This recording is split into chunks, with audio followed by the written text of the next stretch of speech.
Mindy Eisenberg has been helping individuals with MS and neuromuscular conditions rediscover movement, resilience, and connection through adaptive yoga.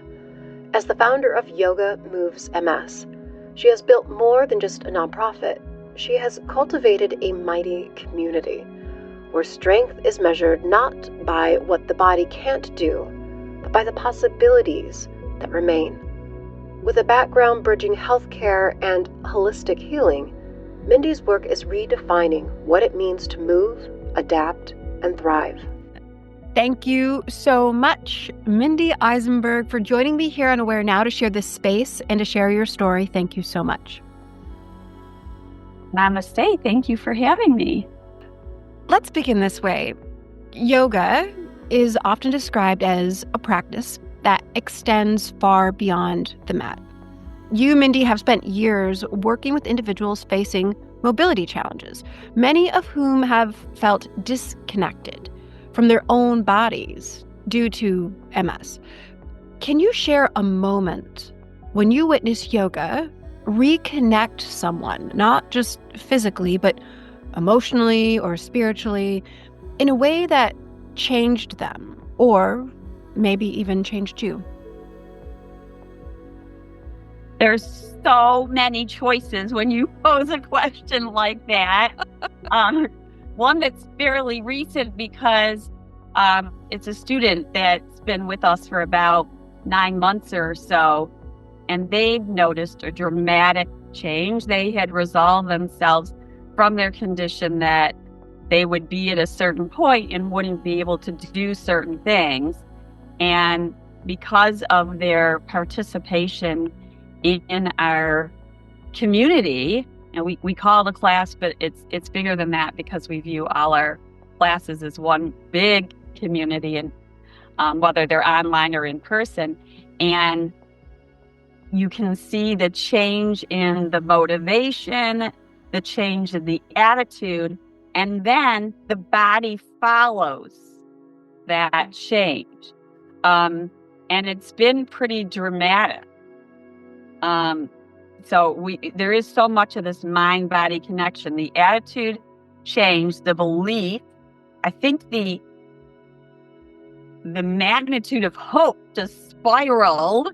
And I turned around one day because I thought I was teaching, and I thought,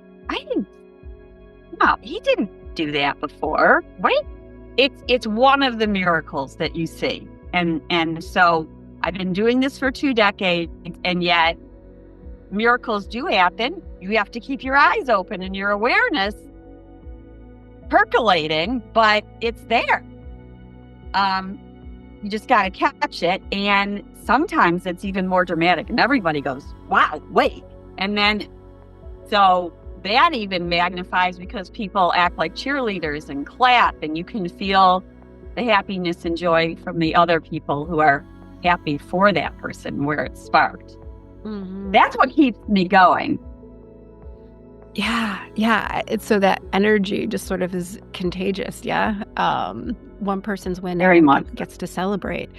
So for many with MS, movement can feel like an uphill battle against a body that no longer responds the way it once did.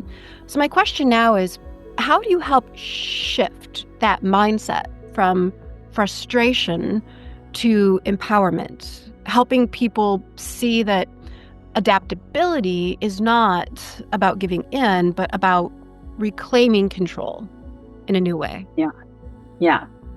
I mean, we provide the environment where really you're accepted as you are. And you might come in, and a student might come in and be in a so great mood, or a happy mood, or a sad mood, or an angry mood.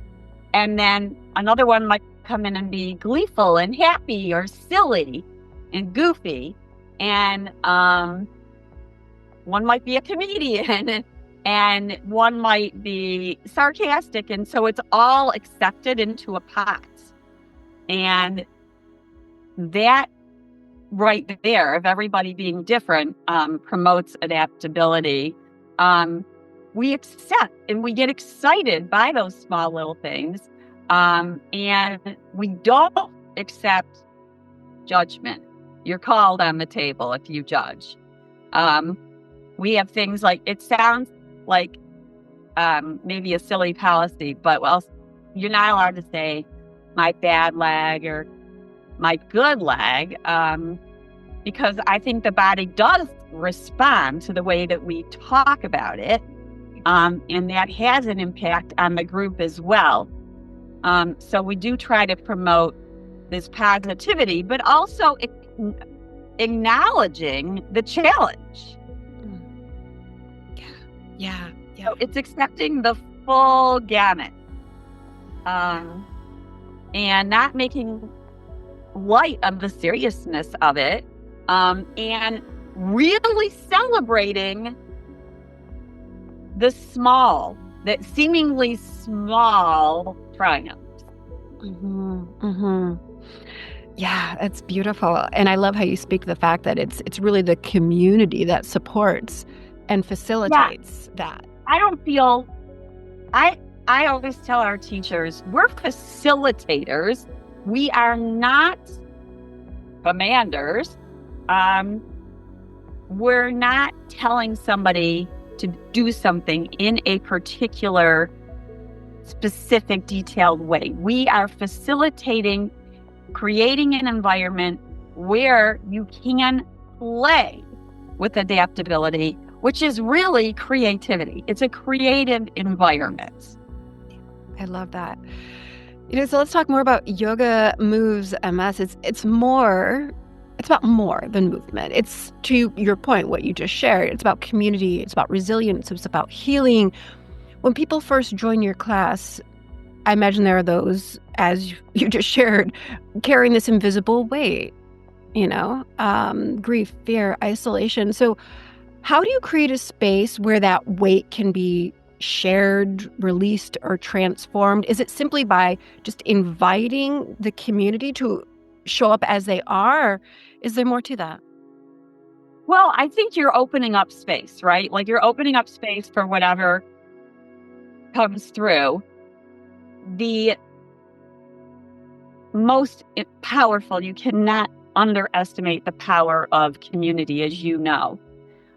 Sometimes I feel like all I have to do is open the door, because they're coming for a reason. They want to connect. We just have to provide that space for them. And what a wonderful space a mat can be, to do exactly that. Let's talk more about you with your background in healthcare, admin, and yoga therapy, sort of this bridge between two worlds, the clinical and the holistic. What do you believe Western medicine could learn from the mind and body connection that yoga fosters? I guess what I'm asking is, what's still missing in the way we approach chronic illness care today? The main area we need to work on is looking at the whole body, as opposed to, well, you got a little speck here, or there, you got a little pain there, or we need to look at the full dimensions, inward and outward and all around, as opposed to your little toe hurts you. And I'm exaggerating, but the medicine today is, the clinical world is very much about, I'll fix that for you. And so when we look at it, yoga looks at it from foot to head, or crown to foot. We're looking at everywhere, inside, outside, the different layers. Yoga even has the philosophy of the different layers, starting with the breath body, the physical body, and then moving inward to what they call the bliss body. But just looking at it from that perspective, that this is multi-dimensional. And because of the way our medical system is structured, healthcare system is structured, we don't have the liberty to do that. And so they're working kind of the holistic is working kind of side by side. It is becoming more I feel like maybe it's the world I'm in. I feel like it's becoming more accepted, but you have the insurance industry that is, and then the caregivers have to respond to their electronic medical record and the insurance industry and do the procedures or, follow the protocol that's going to be approved by insurance. It's very different because a holistic model isn't incentivized that way. It's looking at the whole body.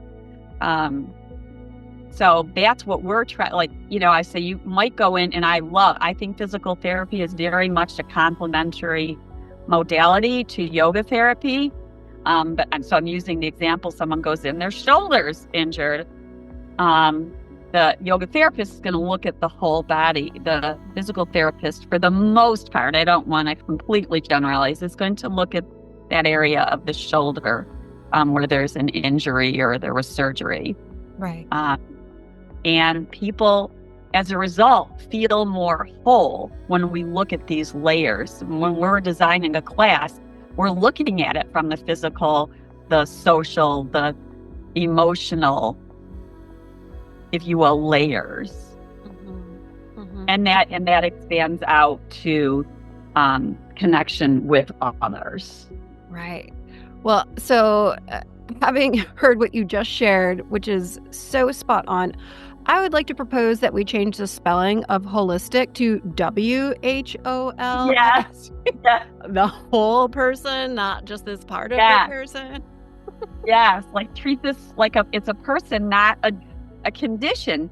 So the other big philosophical difference is that we are empowering people to help themselves.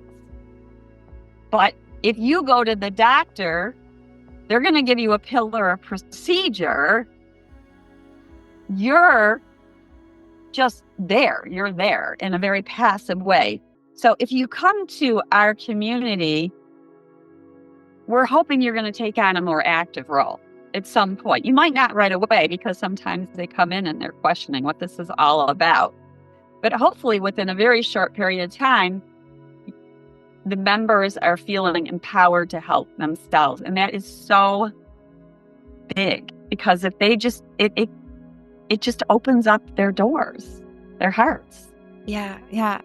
As you're sharing that, I'm thinking it's like there's space for all things, right? There's for what the practitioner can provide, the provider for what yoga provide. It doesn't have to be a this or that. It can be a both and, right? Can be. You're just finding that balance. I'm not against going to a doctor when I have a condition that requires that isn't going to get better by me oming and meditating. It's not necessarily going to get better from that, and then you need that care. So I believe they can be side by side.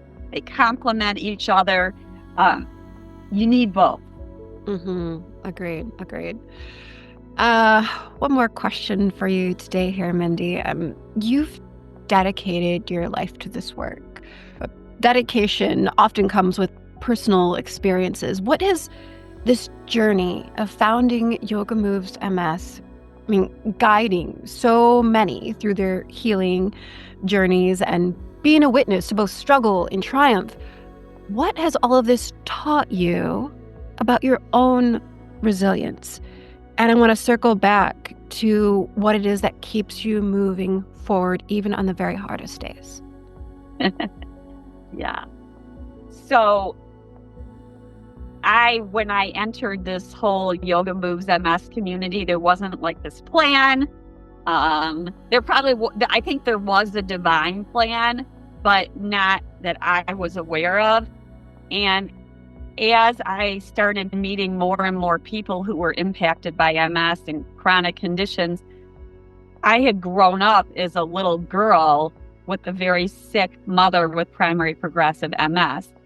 And the environment I grew up in wasn't what you would call a healthy environment. There was a lot going on that was not optimal for kids growing up in and for the parents. There was anger and sadness and pain and not really knowing how to find a way out. Eventually, divorce and my parents, and seeing how my brother and I were impacted. I do think I have this like inner strength that I don't even know where it comes from. Like it's bigger than me. And I do feel like my community is way bigger than me. Like, and what was very powerful is for me to see the students with their relationships with their care partners, their spouses, their partners, their families, having these really strong, loving bonds where I could see a really beautiful, functioning family. And to see that exists was very healing for me. I didn't realize right away what was how I was benefiting from that. And then I started meeting volunteers who work for us who have also, like, their nature is to give, and they feel better when they give. And Yoga Moves is providing that community where they can do that. And then we have teachers who are giving of their time, and they are paid, but they're not really paid what they're worth, which is platinum gold. And the teacher's saying, this is where I need to be. And so all of the layers, the teachers, the volunteers, and the students have all taught me the beauty and the benefit of giving to others. That this realm of beauty can exist. I mean, to see a student that it's similar to my mom, where the physical body is doing less and less in terms of movement, and yet acknowledging that today is Valentine's Day, or that the sun is out, or that whatever the day may be, whether it's a holiday or it's just a day, getting a message from a student who is in a lot of pain, and yet they're taking the time to send you a message that says, have a beautiful day, or spread love. And I'm like, wow. I'm inspired by that, because I can't possibly appreciate what it's like to be in their body, their situation, day in and day out, and yet to rise above that. Because it feels like they're rising above it, and yet they're just being with it. They amaze me every day. Well, you amaze me, and this work and this message, and what a gift you are, and what a gift your community is to so many. Thank you so much for sharing this space, for sharing your story, Mindy. Thank you for helping all of us become a bit more aware now. Thank you so much. Namaste to you. And your community. Namaste.